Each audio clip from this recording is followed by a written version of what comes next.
திருவண்ணாமலை, கிருஷ்ணகிரி உள்ளிட்ட மாவட்டங்களைச் சேர்ந்த 36 பெண்கள் உட்பட 57 பேர் 13 நாட்கள் பயணமாக சுற்றுலா சென்றனர். நேற்று அதிகாலை நேபாளத்தில் புனித பயணம் மேற்கொண்ட இவர்கள் அங்கு ஏற்பட்ட இயற்கை பேரிடரில் சிக்கியுள்ளனர். மொத்தம் 3 பேருந்துகளில் சுற்றுலா பகுதிக்கு சென்றவர்களை ஒரு பேருந்தில் இருக்கும் 20 பேரை மட்டுமே தொடர்பு கொள்ள முடிந்ததாக சூப்பர் யாத்ரா ஏஜென்சி தெரிவித்துள்ளது.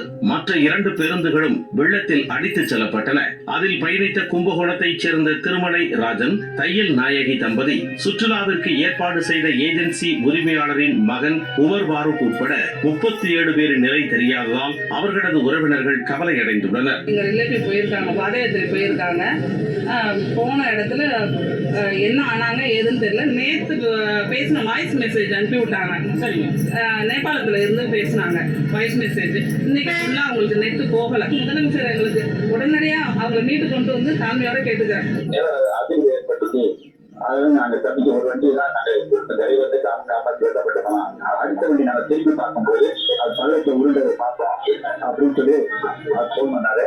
அப்புறம் பர்மிஷன் வாங்கிட்டு மீட்டிங் சொன்ன வேதத்தை வட்டிட்டு இதேபோன்று நேபாளத்திற்கு ஆன்மீக பயணமாக சென்ற மயிலாடுதுறையைச் சேர்ந்த உயர்நீதிமன்ற ஓய்வு பெற்ற நீதிபதி சிவஞானம், வெங்கட்ராமன், புஷ்பலதா, பூங்குழலி உள்ளிட்ட 7 பேரையும் தொடர்பு கொள்ள முடியவில்லை என்று உறவினர்கள் தெரிவித்துள்ளனர். அவங்களை உடனடியாக தொடர்பு கொள்ள முடியவில்லை.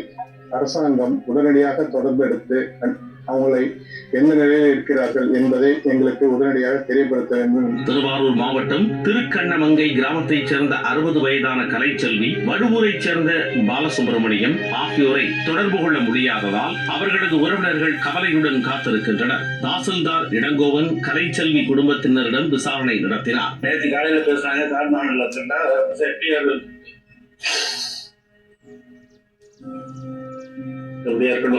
கிருஷ்ணகிரி மாவட்டம் சூளகிரியைச் சேர்ந்த திம்மராயசாமி, மம்தா தம்பதியினர் மற்றும் ஒசூரைச் சேர்ந்த புஷ்பராணி, ரகுநாதன் ஆகியோரையும் தொடர்பு கொள்ள முடியவில்லை. இன்ஸ்டன்ட்ல அண்ணாவும் அண்ணியும் மாட்டிருக்காங்க. அவங்க எந்த தகவலும் வரல.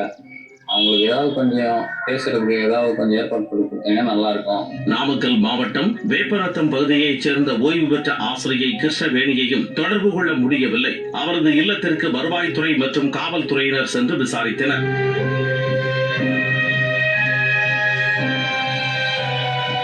மாவட்டத்தில் இருந்து 15 பேர் சுற்றுலா சென்ற நிலையில் நெய்வேலியைச் சேர்ந்த 62 வயதான திருமாவளவன், புவனகிரியைச் சேர்ந்த மகாலிங்கம், திரிபுர சுந்தரி தம்பதி மற்றும் மாறன் சாந்தி தம்பதியினர் உட்பட 7 பேரின் நிலை தெரியாமல் குடும்பத்தினர் தவித்து வருகின்றனர். விபத்து நடந்துச்சுன்னா நாங்க சேஃப்டியா இருக்கோம், ஒன்றும் கவலைப்படாதீங்கன்னு சொன்னாங்க. என்ன பார்த்தா பிள்ளைகள் எல்லாம் பார்த்தா ரொம்ப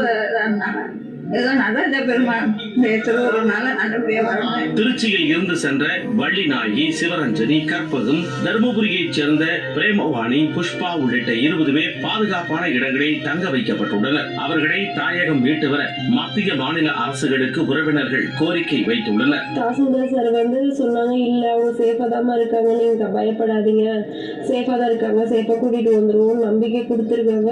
எல்லாரையுமே சேஃபா மீட்டு கொடுக்கணும்னு சொல்லி சிஎம் சாருக்கு நான் ரெக்வெஸ்ட் பண்றேன். இந்நிலையில் கும்பகோணம் வட்டாட்சியர் பூங்கோடி உடனடியாக சூப்பர் யாத்ரா ஏஜென்சி அலுவலகத்திற்கு சென்று அந்நிறுவனம் மூலம் சுற்றுலா அழைத்துச் செல்லப்பட்டவர்களின் விவரங்களை சேகரித்து அரசுக்கு அனுப்பி வைத்தார். 57 பேர்ல நம்ம தஞ்சாவூர் டிஸ்ட்ரிக்ட் சேர்ந்தவங்க 17 பேர் சொல்லியிருக்காங்க. அந்த அட்ரஸ் நம்ம சேகரிச்சிட்டு இருக்கோம். நம்ம விசாரணை பண்ணிட்டு டீட்டெயிலா ரிப்போர்ட் கொடுக்கிறோம். நேபாளத்தில் சிக்கி உள்ளவர்களின் நிலை அறிய சூப்பர் யாத்ரா ஏஜென்சி அலுவலகம் முன்பு பிற்பகல் முதல் உறவினர்கள் குவிந்தனர். இதனால் பதற்றமான சூழல் நிலவியது. முன்னெச்சரிக்கை நடவடிக்கையாக அங்கு ஏராளமான காவல்துறையினர் குவிக்கப்பட்டனர்.